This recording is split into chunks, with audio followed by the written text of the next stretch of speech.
নমস্কার বন্ধুরা, ঐশীস কিচেনে সবাইকে জানাই স্বাগত। প্রতিদিনের মতো আজও আমি দুটি রেসিপি নিয়ে চলে এসেছি। আজ আমি দেখাবো গোবিন্দভোগ চাল দিয়ে ঝরঝরে বাসন্তী পোলাও। আমার মতো এইভাবে যদি আপনারা বাড়িতে ঝরঝরে বাসন্তী পোলাও বানাতে চান তাহলে এই টিপসটি ফলো করবেন, তাহলে বানাতে পারবেন। আর বানাবো আলুর দম। প্রথমেই দেখুন আমি এখানে একটা মিক্সিং বোল নিয়েছি, মেজারিং কাপের 2 কাপ দিয়ে দেবো গোবিন্দভোগ চাল। এখানে 500 গ্রাম আছে। এই চালটাকে আমি জল দিয়ে 2 থেকে 3 বার জল পাল্টে পাল্টে পরিষ্কার করে ধুয়ে নেব।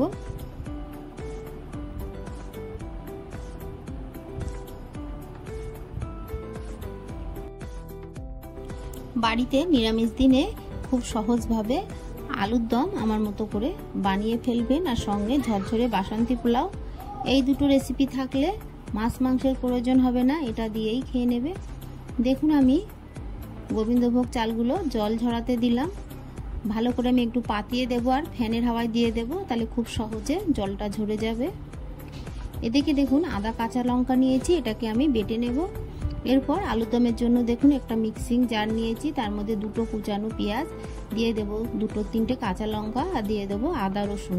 তবে রসুনের পরিমাণটা খুবই কম দিয়েছি, আপনারা যারা রসুন খেতে চান না রসুনটাকে অ্যাভয়েড করবেন। দিয়ে দিলাম কাজু বাদাম, দিয়ে মিক্সিতে পেস্ট করে নেব। এরপর আমি গ্যাসে কড়া বসিয়ে দিলাম, কড়ার মধ্যে দিয়ে দেব সর্ষের তেল। তেলটাকে গরম করে নেব। তেলটা গরম হয়ে গেলে এর মধ্যে দিয়ে দিলাম গোটা গরম মশলা। এখানে আছে এলাচ, দালচিনি, লবঙ্গ। এলাচটাকে আমি ফাটিয়ে দিয়েছি, দিয়ে দিলাম 2টো তেজপাতা। ফোড়নটা ভাজা হলে এর মধ্যে দিয়ে দেব আমি মিক্সিতে যে পেস্ট করে রেখেছিলাম সেই পেস্টটা। মিক্সার জারটা পরিষ্কার করে পুরো মশলাটাই আমি এর মধ্যে দিয়ে দেব। গ্যাসের ফ্লেমটাকে লো টু মিডিয়ামে রেখে মশলাটাকে কষিয়ে নেব। যেহেতু আমি কাজু বাদাম দিয়েছি তাই হাই ফ্লেমে মশলা কষলে মশলাটা পুড়ে যাওয়ার সম্ভাবনা থাকে, তাই আমি মিডিয়াম ফ্লেমে মশলাটাকে ভালো করে কষিয়ে নেব। একটু নেড়ে নিয়েছি, তারপর আমি এর মধ্যে দিয়ে দেব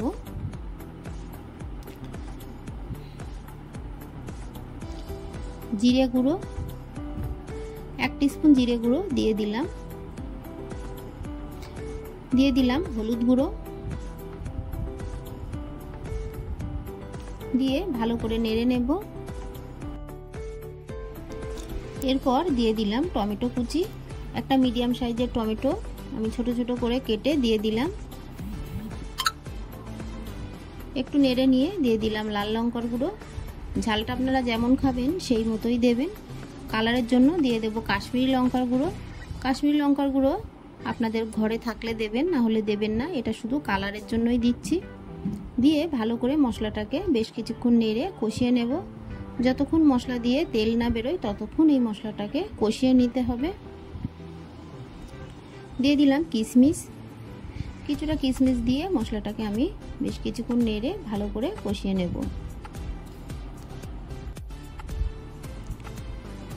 এর মধ্যে দিয়ে দেব লবণ, দিয়ে ভালো করে মশলাটাকে কষিয়ে নেব। বেশ কিছুক্ষণ নেড়ে কষিয়ে নিয়েছি, তারপর দিয়ে দিলাম কেটে রাখা আলু। আপনারা চাইলে আলুটাকে প্রথমে ভেজে নিয়ে তারপর দিতে পারেন, বা আলুটাকে সেদ্ধ করেও দিতে পারেন। আমি কাঁচা আলুই দিয়ে দিলাম, দিয়ে ভালো করে মশলাটাকে কষিয়ে নেব। মশলা কষানোর সঙ্গে সঙ্গে আলুটাও বেশ ভালো করে কষানো হয়ে যাবে। তারপর এর মধ্যে দিয়ে দিলাম জল। বাড়িতেই সহজভাবে একবার আলুর দম বানিয়ে খেয়ে দেখবেন কতটা টেস্টি হয়, পোলাওর সঙ্গে পুরো জমে যাবে। একটা ঢাকা চাপা দিয়ে আমি কিছুক্ষণ ফুটিয়ে নেব। দেখুন ফুটে উঠেছে, একটু নেড়ে দেব। আলুগুলো দেখুন সিদ্ধ হয়ে গেছে, কয়েকটা আলু গেলে দেব, তাহলে গ্রেভিটা ঘন হবে।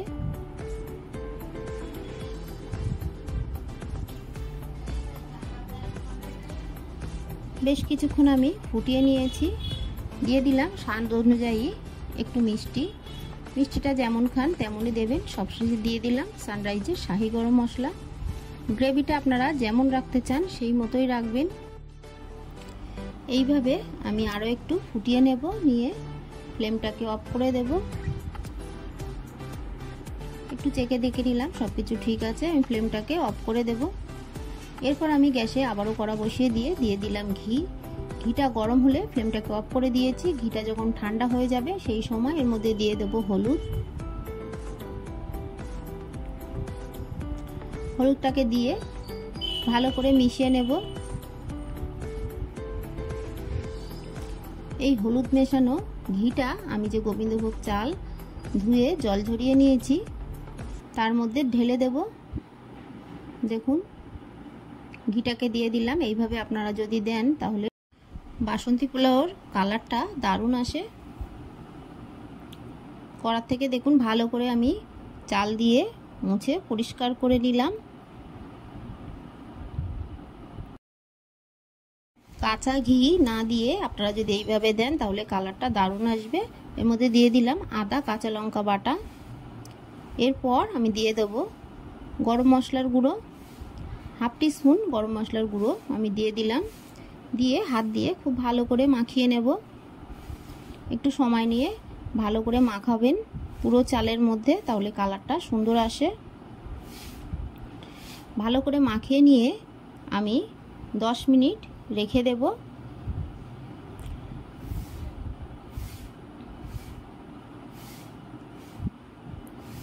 দেখুন খুব সুন্দর করে মাখিয়ে নিয়ে 10 মিনিট পর দেখুন আমি কড়াই আগে অল্প একটু সাদা তেল দিয়েছি, তার মধ্যে অল্প একটু ঘি দিলাম। কড়াটাকে ভালো করে গরম করে নেব।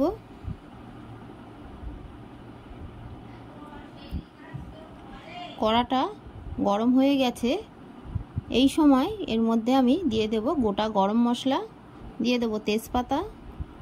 ফোড়নটাকে কয়েক সেকেন্ড নেড়ে ভেজে নেব। ফোড়ন থেকে সুন্দর একটা গন্ধ বেরোবে, সেই সময় আমি এর মধ্যে দিয়ে দেব কাজু কিশমিশ।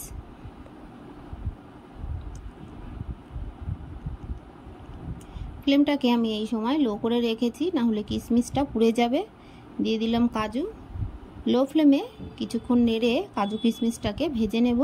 হাই ফ্লেমে ভাজবেন না, তাহলে কিশমিশটা সঙ্গে সঙ্গে পুড়ে যাবে।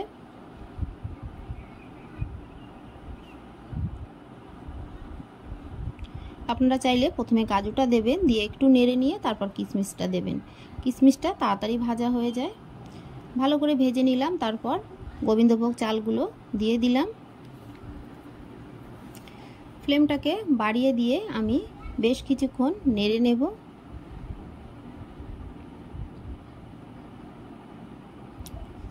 পাঁচ মিনিট আমি এইভাবে গোবিন্দভোগ চালটাকে ভেজে নেব।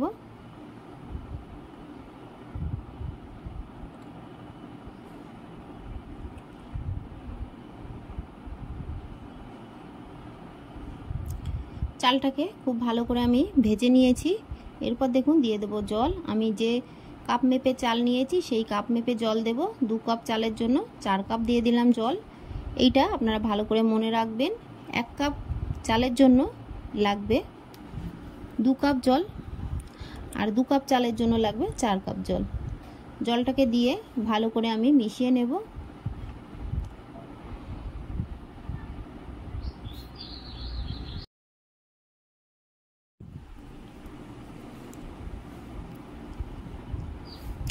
ভালো করে একটু মিশিয়ে নিতে হবে। ফ্লেমটাকে লো করে রেখে আমি ঢাকা দিয়ে প্রথমে 5 মিনিট রেখে দেব।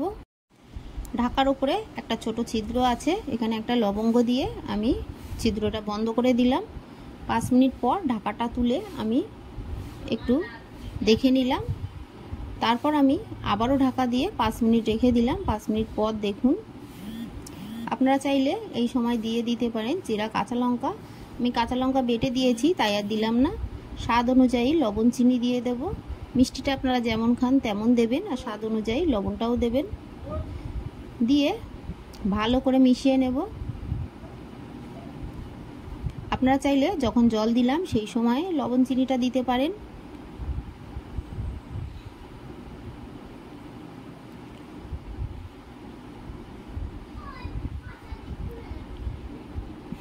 ভালো করে এইভাবে মিশিয়ে নিতে হবে।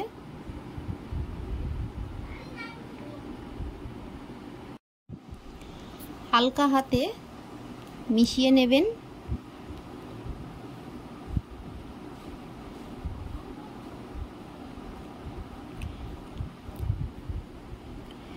এরপর আমি লো ফ্লেমে আরও 2 মিনিট রেখে দেব।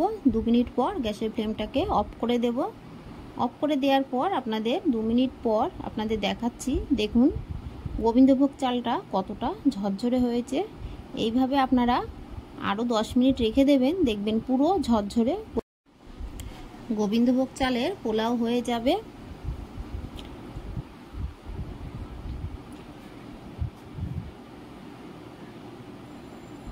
এটাকে আমি এবার নামিয়ে ঠান্ডা করে নেব।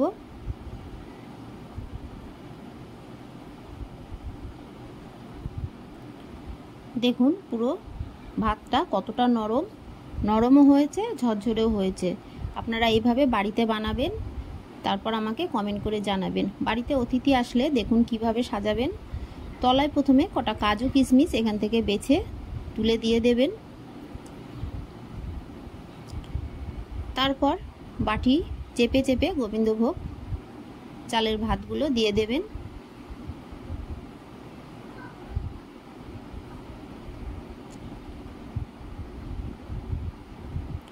চেপে চেপে বাটিটা পুরো চেপেই দেবেন, তাহলে ভাতটা যখন থালায় রাখবেন তখন ভেঙে পড়ে যাবে না। হাত দিয়ে আমি আর একটু চেপে চেপে দিলাম।